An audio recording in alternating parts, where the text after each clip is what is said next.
Selamat pagi, perkenalkan nama saya Judith Margaret Maranatha Sihaan dari NIMG 00256162 dan berasal dari kelompok B8. Jadi pada kesempatan kali ini saya akan menjelaskan mengenai anatomis pada uropoetik dan juga sistem reproduktif pada pria dan wanita. Pertama-tama saya akan menjelaskan mengenai anatomi pada penis, skrotum, dan juga testis terlebih dahulu. Jadi pertama-tama saya akan menjelaskan mengenai testis terlebih dahulu.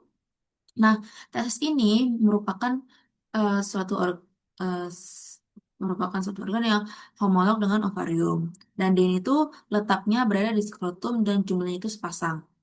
Nah, jadi dia itu terdiri dari di bagian testis ini tuh di bagian sebelah kirinya itu dia itu lebih rendah karena si funiculus spermaticusnya lebih panjang. Nah, untuk testis ini dia memiliki beberapa lapisan pembungkus yaitu ada tunica vaginalis dan juga tunica vasculosa. Selanjutnya saya akan menjelaskan mengenai eh, anatomi si penis terlebih dahulu atau di bagian organ ekstranya. Jadi si penis ini itu dia memiliki bentuk tubuler dan dia itu homolog dengan glans klitoris. Nah, di bagian penis ini tuh dia memiliki beberapa pars, itu ada pertama pars fixa dan juga pars libera. Nah, si pars fixa itu terdiri dari bulbus penis yang ini yang hijau dan juga crus penis. Sedangkan untuk yang pars libera dia itu terdiri dari glans penis, corpora cavernosa penis dan juga corpus spongiosum penis. Selanjutnya, em, untuk bagian skrotum, dia itu fungsinya itu untuk mengatur suhu testis tersebut.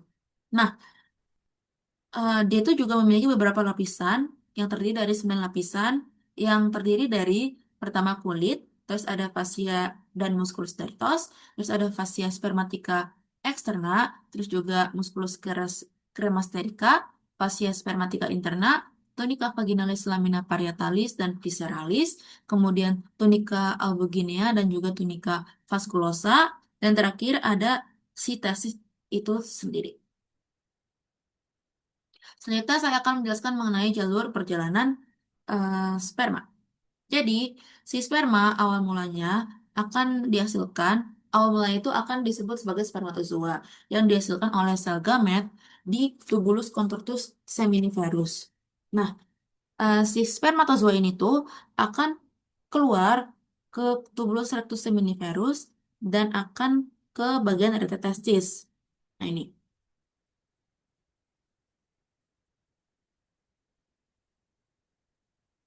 Oke, kemudian setelah ke rete testis, dia akan ke ductus efferens terlebih dahulu dan akan menuju epididymis.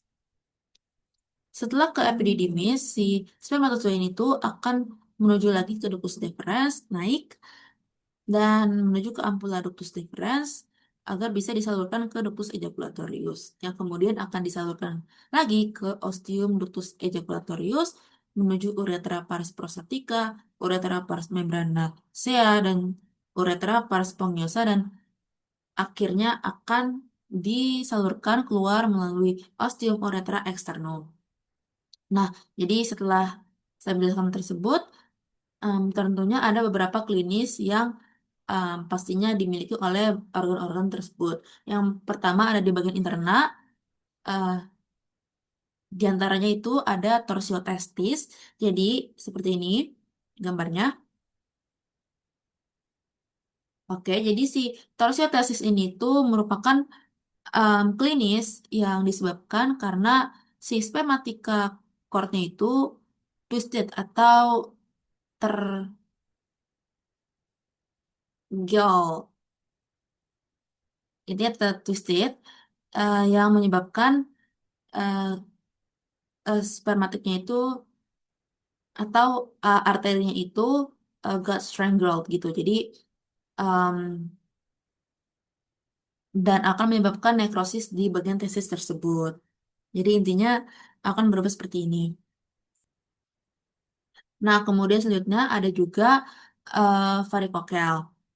Nah, varikokel ini itu merupakan keabnormalitas dilatasi pada pampiniform venous plexus yang menyebabkan keabnormalitas di bagian vena dan akan menyebabkan skrotalnya itu meningkat, seperti gambar pada samping ini.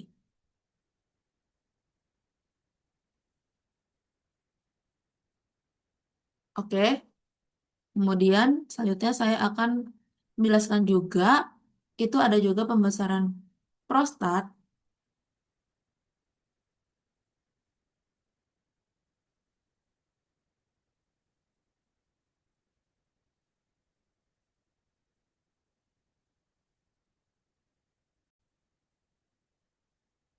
Selanjutnya eh, ada pembesaran prostat atau bisa disebut sebagai benign prostat hyperplasia, yang dimana klinis itu merupakan hyperplasia di bagian prostat yang bisa menyebabkan obstruksi uretral yang bisa menyebabkan eh, sulitnya untuk membuang urin.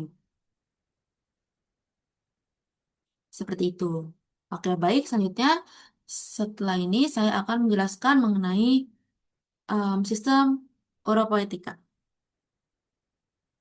Jadi, em, di bagian sistem uropoetika ini tuh dia memiliki beberapa organ di bagiannya. Yang pertama itu dia ada ren atau ginjal. Jadi, em, fungsi dari ren ini tuh adalah untuk menyaring darah dan juga ekskresi. Selanjutnya juga ginjal ini tuh untuk mengatur keseimbangan air dan juga untuk fungsi endokrin.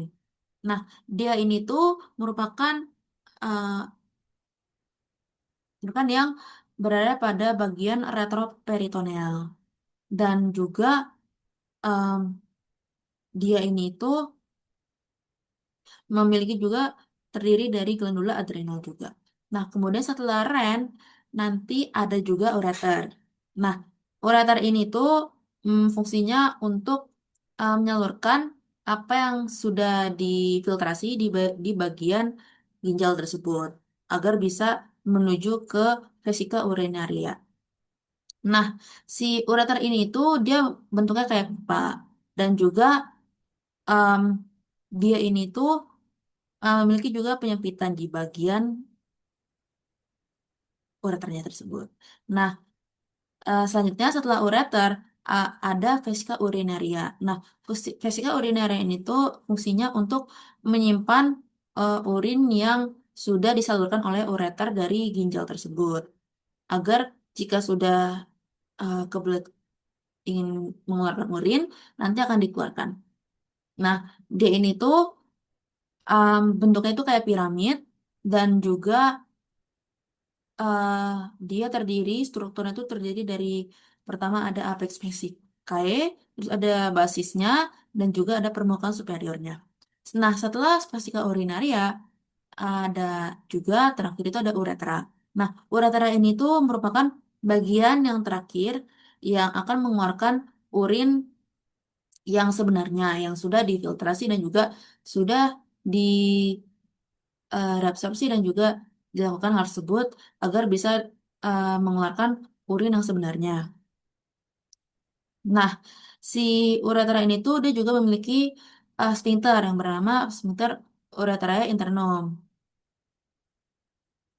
Nah, selanjutnya em, jadi em, alur dari urinnya itu agar bisa keluar.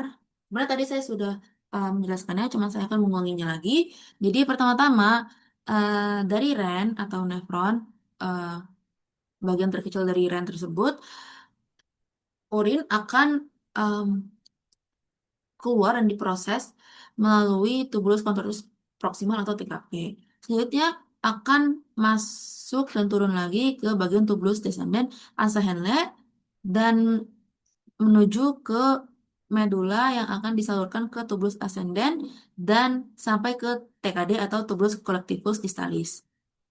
Nah, selanjutnya dia akan disalurkan ke ductus collectivus, ke papilla renalis, calycis minor dan mayor, terus terakhir pelvis renalis dan akan disalurkanlah ke ureter agar urin yang telah difiltrasi di sana dan juga di reabsorpsi di situ akan disalurkan ke ureter agar bisa disalurkan lagi ke vesika urinaria. Nah, selanjutnya di vesika urinaria, urin tersebut akan disimpan terlebih dahulu. Kurang lebih volume urin yang bisa ditampung pada tiap manusia itu berada pada angka 300 mililiter. Nah, setelah udah ditampung, nanti jika sudah penuh, nanti otak akan memberikan rangsang untuk mengeluarkan urin tersebut ke uretra. Dan setelah sudah dirangsang dan sudah diberitahu oleh otak untuk dikeluarkan, maka urin tersebut pun akan dikeluarkan lewat uretra.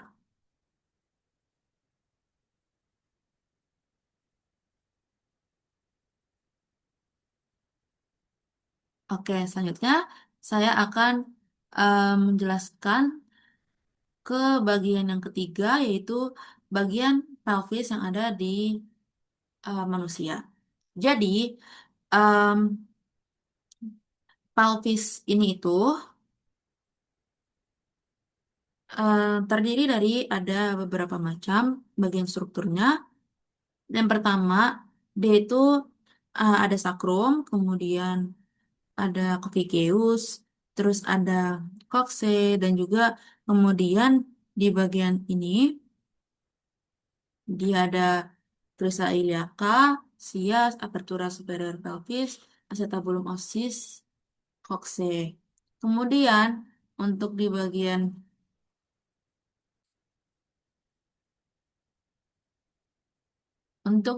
sakrumnya, dia itu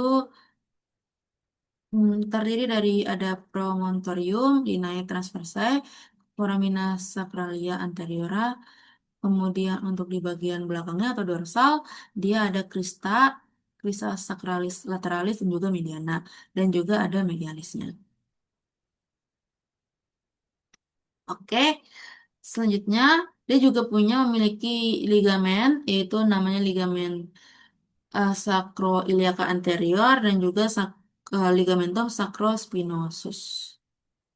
Nah, selanjutnya lanjut aja. Dia juga di pelvis ini tuh dia juga memiliki diafragma. Untuk bagian atasnya, dia itu terdiri dari levator ani, terus juga ada coccygeus, terus ada pubococcygeuss dan juga iliococcygeus. Kemudian kalau dilihat dari bawahnya, em, dia ada musculus pubococcygeuss juga, puborectalis dan juga iliococcygeus. Nah, selanjutnya untuk di bagian pelvis ini tuh dia juga memiliki membran perineal di bagian sini. Dan kemudian selanjutnya dia juga ada spatium perinei profundum di dekat membrana perinei. Nah, si spatium perinei profundum ini tuh dia juga memiliki muskulus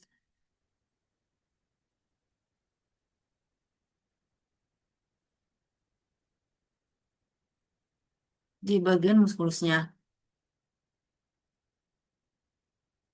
yaitu di bagian wanita dia itu ada external urethral sphincter, musculus transversus perinei profundus, sphincter uretrovaginalis, dan juga musculus compressor. Terusnya juga ada membrana perinei, spatium perinei profundum. Kemudian kalau untuk pria, bedanya dia ada musculus sphincter urethrae externum dan juga deep eh, transverse perineal, musculus transverse perineal. Nah, selanjutnya dia memiliki juga regio urogenitale. Nah, regio ini tuh memiliki 7 bagian untuk bagian yang laki-laki atau pria. Jadi pertama-tama dia itu ada kulit, terus ada fascia perineal superficial dan profunda, terus ada spatium perineal superficial, fascia diafragma, urogenital inferior, spatium perineal profunda, dan juga fascia diafragma yang superior. Sedangkan kalau untuk wanita em, juga sama, cuman dia itu juga punya musculus transversus perineal profundus. Nah, kemudian untuk bagian perineum, dia itu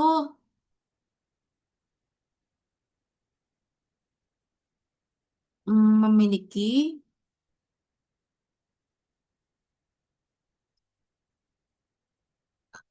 bisa dilihat di sini, kalau untuk bagian regioperineum, dia juga memiliki regio urogenitalis dan juga regio analis. Nah, kemudian dia juga punya trigonum urogenital dan juga trigonum analis.